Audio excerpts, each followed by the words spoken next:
It's nearly the Edinburgh Fringe, one of the best times of the year, but also, equally, it can be one of the most stressful times of year as well. And with everything going on, we thought it was prime time to give you some tips on how to keep healthy during the Fringe.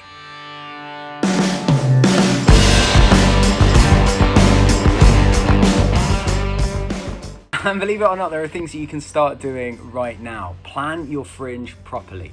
And I mean that from everything from performance, because there are going to be requests coming through for compilation shows and spots, but be realistic. Don't commit yourself to too many things. It is much better to under-promise and over-deliver. But equally, connection is such an important thing for mental health. You're at the world's biggest arts festival. Make sure that you feel part of it. Build in time to go and see shows, gigs, plays. And equally, make sure that you do things outside of the Fringe as well. Edinburgh is a place that is packed with so many different things, whether that's the Royal Botanical Gardens, whether that's the Museum of Scotland, whether that's the Scottish National Gallery, or just even going to the cinema. Make sure that you build in time to give yourself a little bit of distance from the Fringe, see the city, and have a bit of downtime.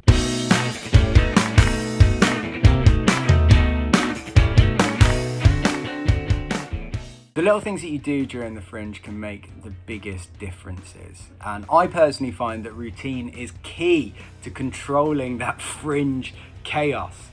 Now, you're all consenting, intelligent adults. I'm not going to try and be your mom, but of course, make sure you get enough sleep and make sure you get enough rest. Eat the odd vegetable once in a while. And if you're feeling really crazy, it's probably a good idea to take a break from the booze once in a while.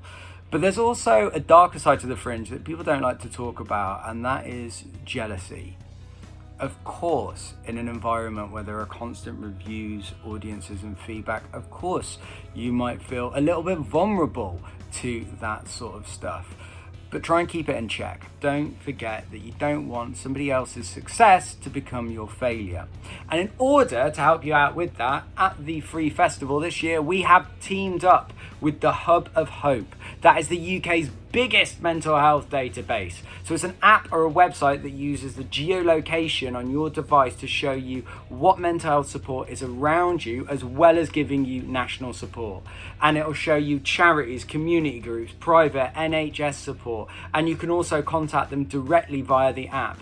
Now, in order to find out more about that, and in order to help you with your mental health, every single Monday at 10:30 a.m, we're going to be in the alcove in Bar 50, giving free mental health training and also providing a space where performers can drop in and have a chat to someone. So if you do need it, that's the alcove at Bar 50, 10:30 a.m.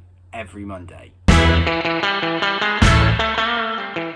But we're not going to leave you high and dry. There's going to be an online version of that training both before and after the Fringe, because we want you to feel completely supported this year. It is only natural to feel a little bit blue when you get back from what is one of the best months of the year.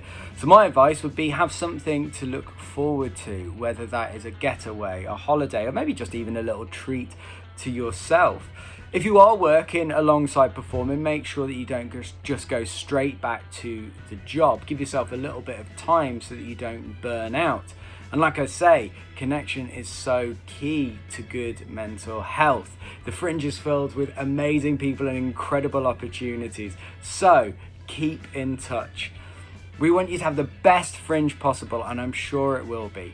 But while you're preparing for your shows, while you're preparing all of your PR and advertising, make sure that you're preparing for good mental health this Fringe, and know that there is support out there if you do feel a little bit wobbly.